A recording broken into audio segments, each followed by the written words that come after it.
డబ్బు, అనారోగ్యం, ఉద్యోగం, వ్యాపారం, అప్పులతో బాధపడుతున్నారా? మీకోసమే launch your future programme. Hi hello నమస్తే welcome back to Suman TV. ప్రస్తుతం మనతో పాటు ఉన్నారు ఫ్యామిలీ కౌన్సిలర్ రజనీ రమ గారు. నమస్తే మ్యామ్. నమస్తే నవీన. మ్యామ్, మనం ప్రీవియస్ కొన్ని వీడియోలు చేసాం. 60-70 వయసు ఉన్న వాళ్ళు మళ్ళీ పెళ్ళిళ్ళు చేసుకుంటున్నారు, ఎందుకు అనేది కూడా చేసాము. కారణాలు ఏమేమి ఉంటాయి అనేసి, కొంతమంది తోడు కోసం, కొంతమంది డబ్బుల కోసం అనేసి, కొంతమంది సెక్యూరిటీ కోసం అని, ఇంకా కొంతమంది చెప్పుకుంటే రొమాన్స్ కోసం అని కూడా చెప్పుకున్నాం. అయితే ఈరోజు నేను అడిగే క్వశ్చన్ ఏంటంటే, ఎక్కువగా మగవాళ్ళు వస్తారు ముందుకు దీనికి, సెకండ్ మ్యారేజ్ అనేటప్పటికి 60-70 వయసులో. ఈ మధ్య కాలంలో చూసుకుంటే లేడీస్ కూడా మేమేం తక్కువ కాదన్నట్టు వాళ్ళు కూడా వస్తున్నారు. మేము కూడా సెకండ్ మ్యారేజ్ చేసుకుంటాం, మాకు కూడా తోడు కావాలి, నాకు ఆస్తిపాస్తులు ఉన్నాయి, నన్ను పెళ్లి చేసుకుంటే నా ఆస్తి అంతా నీకు ఇస్తాను, ఇంత షేరింగ్ చేసుకుంటాం, ఇట్లా అంటున్నారు. అంటే సెకండ్ మ్యారేజ్ చేసుకునే ఆడవాళ్ళు ఏం విషయాలు చూసి వాళ్ళు పెళ్లి చేసుకోవాలి అంటారు? ఎక్కడ వాళ్ళు మళ్ళీ మిస్టేక్ చేస్తే మళ్ళీ ఇబ్బందులు పడతారు కదా, అది ఎంతవరకు కరెక్ట్ అంటారు? అసలు ఏం విషయాలు వాళ్ళు జాగ్రత్తగా ఉండాలి అంటే ఏం చెప్తారు? మెయిన్ కొంతమంది డివోర్స్ తీసుకున్న వాళ్ళు కూడా సెకండ్ మ్యారేజ్కి వెళ్తున్నారు. హస్బెండ్స్ కానీ వైఫ్స్ కానీ డెత్ పోతే కూడా సెకండ్ మ్యారేజ్కి వస్తున్నారు. ఇది రెండు విషయాలు. ఒక వైఫ్ కానీ హస్బెండ్ కానీ పోయిన తర్వాత సెకండ్ మ్యారేజ్ చేసుకోవాలనుకునే దాంట్లో ఉద్దేశం వేరు, డివోర్స్ తీసుకున్న తర్వాత ఇంకో మ్యారేజ్ చేసుకుందాం అనుకునే దాంట్లో ఉద్దేశం వేరు. ఉద్దేశం కరెక్ట్గా ఉండాలి. అప్పుడు ఏంటంటే, ఈ డివోర్స్ తీసుకున్న తర్వాత సెకండ్ మ్యారేజ్ చేసుకుందాం అని ముందుకు వస్తారే, వాళ్ళల్లో సమస్యలు చాలా ఎక్కువగా ఉంటాయి. అంటే ఈ భర్తలు భార్యలు చనిపోయిన తర్వాత చేసుకునే సెకండ్ మ్యారేజెస్లో కూడా కొన్ని ఇబ్బందులు కలుగుతాయి. ఇది సరిగ్గా అర్థం చేసుకుని ముందు అడుగు వేయాలని నేను చెప్తున్నాను.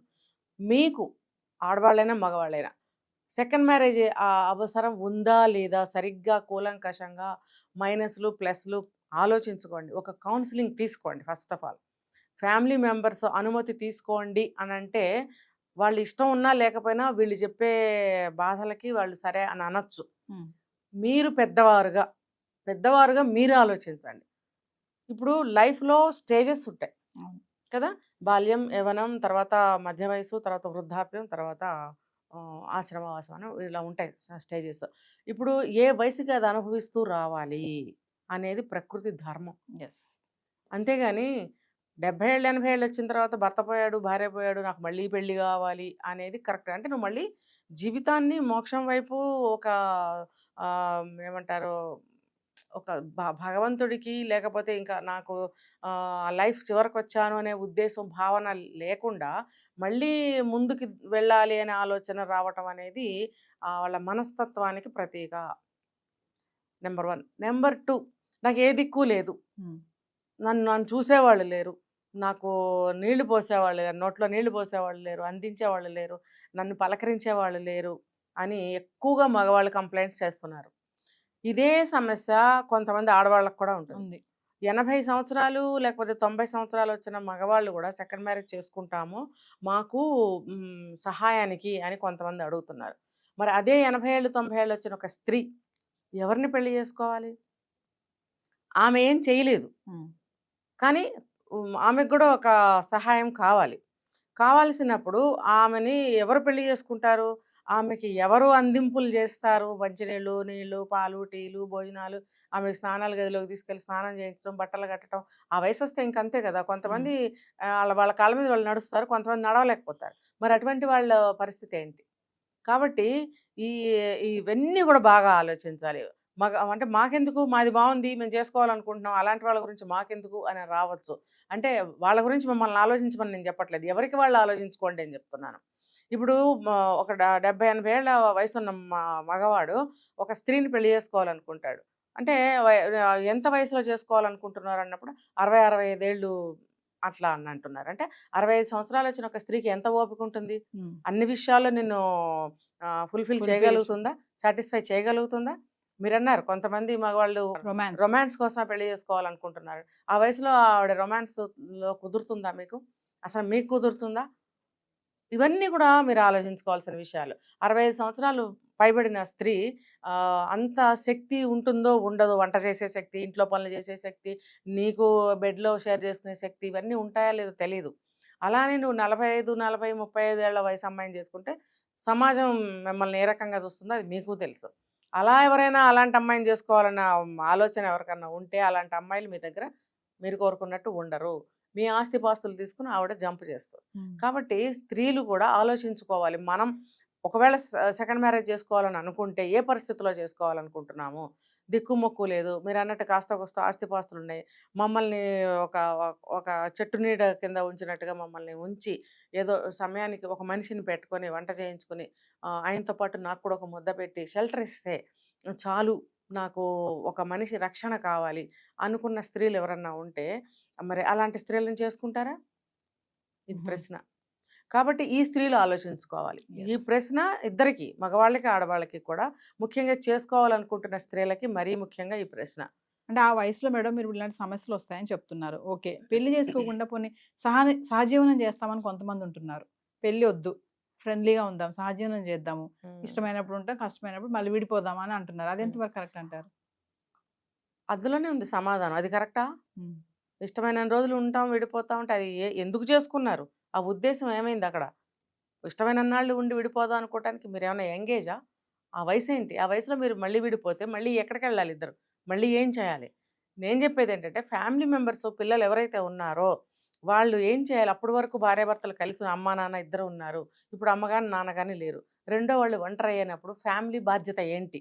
ఆ పిల్లల బాధ్యత ఏంటి? మేము ఉన్నాము ఆ ప్లేస్లో, మీకు ఏ లోటు తెలియనీయకుండా మేము చూసుకుంటాము అని అనగలగాలి. అన్న పిల్లలు ఉంటే కూడా అడ్జస్ట్ అవ్వని పేరెంట్స్ ఉన్నారు. ఎగ్జాంపుల్ అత్తగారిని తీసుకుందాము. ఆవిడ ఎంత వయసు వచ్చినా కొడుకు కోడలకి తగాదా పెట్టాలని చూస్తుంది, కోడల్ని ఏదో ఒకటి పిన్ చేయాలని చూస్తుంది. ఎంత చేసినా ఇంకా ఏదో లోటు వెతుకుతుంది. వచ్చేపోయే చుట్టాలకి కోడల మీద చాడీలు చెప్తుంది అక్కడ ప్రాణం పోయే వరకు. మరి నువ్వు ఈ లక్షణంతో ఉంటే పిల్లలు ఎలా చూస్తారు? మరి అలా అని చెప్పి నువ్వు ఆ వయసులో ఇంకో పెళ్లి చేసుకుంటే అక్కడ నీకేం గ్యారంటీ ఉంది? అవునా కదా? నీ దగ్గర ఏదో కొంచెం ఎంత ఆస్తుంటే వాళ్ళు మంచివాళ్ళో చెడ్డవాళ్ళో నువ్వు ఇవాళ నుంచే చూస్తున్నావు. నీ చనిపోయిన భర్తతో నువ్వు 40 ఏళ్ళు 50 ఏళ్ళ కాపురం చేస్తే ఆయన గురించి నీకు తెలుస్తుంది. ఈ రోజే వచ్చిన ఆ పెద్ద మనిషి ఒక మనస్తత్వం, స్వభావం ఏంటో నీకు తెలియదు కదా. ఆయన మంచితనా కాదని నీకు తెలీదు. నమ్మి వస్తావు. నీ ఆస్తిపాస్తులు కూడా ఉన్నాయి. నాకు ఏదన్నా మంచి చెడ్డ చూడాలంటే నా డబ్బు నాకుంది. కేవలం నాకు ఒక షెల్టర్ ఇస్తే చాలు, నాకు ఒక మనిషి ఏమంటారంటే ఒంటరిగా ఉండకుండా కావాలి అనుకుని వచ్చినప్పుడు అవతల మనిషి కూడా మోసం చేయకుండా, ఈ ఆస్తి తీసుకుని పారిపోకుండా జాగ్రత్తగా ఆవిడ కడవూపురు వరకు కాసుకుని ఉంటాడా? లేదు. పెళ్లి చేసుకున్న తర్వాత మళ్ళీ ఇద్దరిలో ఎవరో ఒకళ్ళు ముందు చనిపోతే పరిస్థితి ఏంటి? ఇవన్నీ బాగా ఆలోచించుకోవాలి. దీనికి నేను ఫస్ట్ రెమెడీ ఏం చెప్తానంటే, పిల్లలు ఎవరైతే ఉన్నారో వాళ్ళు ఈ ఒంటరి మనిషిని మంచిగా ఆ లోటు లేకుండా చూసుకోవాలి. వీళ్ళు కూడా ఏ వయసుకి ఆ మనస్తత్వాన్ని అలవాటు చేసుకోవాలి. స్టేజెస్ నేను చెప్పాను. ఇప్పుడు స్టేజ్ ఏంటి? కొడుకులు, కోడళ్ళు, కూతుళ్ళు, అల్లుళ్ళు, వాళ్ళకున్న పిల్లలు, మునిమనవాళ్ళు ఉంటే మునిమనవాళ్ళు, వీళ్ళందరితో నువ్వు జీవితాన్ని ఆనందంగా గడపమని నీకు భగవంతుడు ఒంటరితనం ఇచ్చాడేమో. ఇప్పటి వరకు భర్త సేవలతోటి, ఇంటి సేవలతోటి అలసిపోయిన స్త్రీకి వాళ్ళ నీడలో ఉండి ఆ పిల్లలతో ఆడుతూ పాడుతూ సరదాగా సంతోషంగా ఒక ఆధ్యాత్మిక భావనలో కూడా ఉండి కడజీవితాన్ని మీరు మోక్షం వైపు తీసుకెళ్తూ ఆ పాత్రని కూడా ఆనందంగా గడపమని చెప్పి భగవంతుడు నిర్ణయించే ఉంచాడు. మీరు అటువంటి లైఫ్ను కోరుకోకుండా వాళ్ళే చూసుకుంటారు, మమ్మల్ని చూడరు అని ఒక కాంప్లెక్స్ని పెంచి పోషించుకుంటూ ఉంటారు. మనం వాళ్ళల్లో కలవలేకపోతాం. నా భర్త ఉంటే నన్ను ఇలా చూసేవాడా, నా భార్య ఉంటే నన్ను ఇలా చూసేదా అన్న ఆలోచనలోనే ఉంటారు తప్ప వాళ్ళలో కలవలేకపోతారు. వీళ్ళలో ఒంటరిగా ఉండటం వల్ల ఫ్యామిలీ కూడా ఏం చేస్తారంటే ఆయన ఎంత కలుపుకున్నా వాళ్ళు కలవట్లేదు, ఏదో టైంకి ఇంత పెడతారు, చూస్తారు, ఇక వాళ్ళ గోళ్ళ వాళ్ళు ఉంటారు. అది కూడా మనమే అలవాటు చేస్తాం. కాబట్టి మనం కూడా వాళ్ళలో కలవటానికి ప్రయత్నిస్తూ ఉండాలి, కలుస్తూ ఉండాలి. వాళ్ళు కూడా కలుపుకుంటూ ఉండాలి. తిన్నా తాగినా ఏం చేసినా మంచి మాట అన్నీ కూడా కలిసి చేసుకుంటూ ఉంటే ఆ ఒంటరితనం అనేది రాదు. ఎవరు పంచనో వెళ్ళి మోసపోతామో లేకపోతే సక్సెస్ అవుతామో తెలియని ఒక షెల్టర్లోకి వెళ్ళడం కంటే ఇది చాలా బెస్ట్. ఇప్పుడు మీరు కన్న బిడ్డలు వాళ్ళు. ముందు భార్య కూడా ఎక్కడి నుంచో వస్తేనే మీకు భార్య భర్త అయింది. ఏదో వేరే ఊరు, వేరే అమ్మ కన్న బిడ్డనే మీరు పెళ్లి చేసుకుంటారు. కానీ ఇక్కడ వీళ్ళు మీరు కన్న బిడ్డలు, మీ రక్తం, మీరు మీ యొక్క ఎథిక్స్తో, వాల్యూస్తో, వ్యక్తిత్వంతో పెంచినటువంటి బిడ్డలు మీరు. ఎంతో కొంత మీ లక్షణాలు మీ పిల్లలకు వస్తాయి, మీ భర్తకు రావు.